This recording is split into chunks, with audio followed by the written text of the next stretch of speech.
So what's up guys? Ayan, syempre good morning sa lahat. Good morning sa lahat ng mga nanay. Good morning sa lahat ng mga magulang na kailangan gumising ng maaga. Syempre kailangan natin gumising ng maaga at may aasikasuhin tayong pamilya natin. Araw-araw tayo kailangan gumising na napakaaga para lang magsaing at magluto ng ulam. Pagkatapos nga rin pala namin mag-almusal ni Atina, syempre pinaliguan ko na nga rin pala siya at binihisa ng uniform. Siya kasi yung laging unang papasok sa kanila ng ate niya. 7 AM kailangan nasa school na siya. Medyo hindi nga lang maganda talaga yung panahon ngayong araw kasi nga bigla ba naman bumuhos yung napakalakas ng ulan. Naalala ko na naman yung dati namin tinitirahan na bahay, talaga naman pagka bumuhos yung napakalakas na ulan napakaputik at bumabaha talaga dun sa amin hanggang bewang yung pagbaha niya. Buti na lang talaga ngayon sa tinitira namin ay alam naming safe kami at hindi na nga kami mangangamba, natataas pa yung tubig at kami nga hindi makakapasok ng ganong araw. Kaya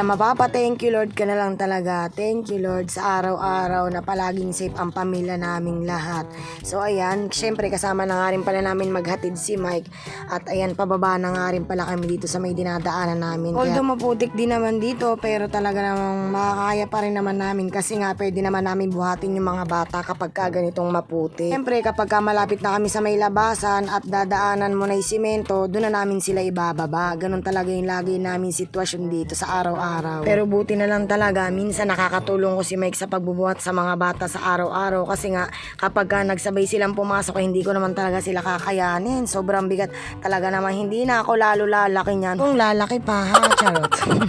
So ayan, syempre pagkatapos nga pala namin ihatid yung mga bata ay nakasabay nga rin pala namin dito si Magladys kasi nga idediretso na nga rin pala kami sa kanila at mag-iigib nga rin pala kami ng tubig namin na inumin at panligo na din.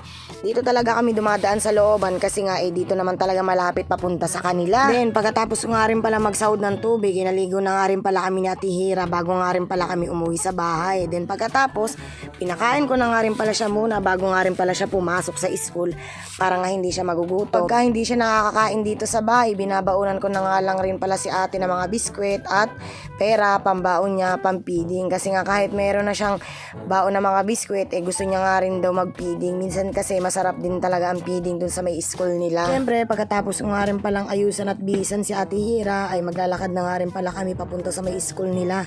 Buti na lang talaga, malapit lang ang school dito sa may amin at kayang-kaya talagang lakarin. Pagdating nga pala namin sa may school, nakita nga pala namin ni Ate Hira na naglalabasan na nga pala yung mga kinder. Sabi ko nga sa kanya, bilisan na nga at baka kako yung kapatid niya ay umiiyak na. Buti na lang nga, pagkakita ko kay Atina, nasa mood at hindi nga umiiyak. Sabi ko nga kay Ate Hira, babay na at aalis na nga kami. Kasi nga, kailangan ko pa mag-asikaso ng pananghalian namin at uuwi nga yung papa nila. Kasabay ko na nga rin pala pa uwi sila Sarah at saka sila Ate Geraldine. So hanggang dito na lang. Maraming salamat sa panonood. Hanggang sa muli. Paalam!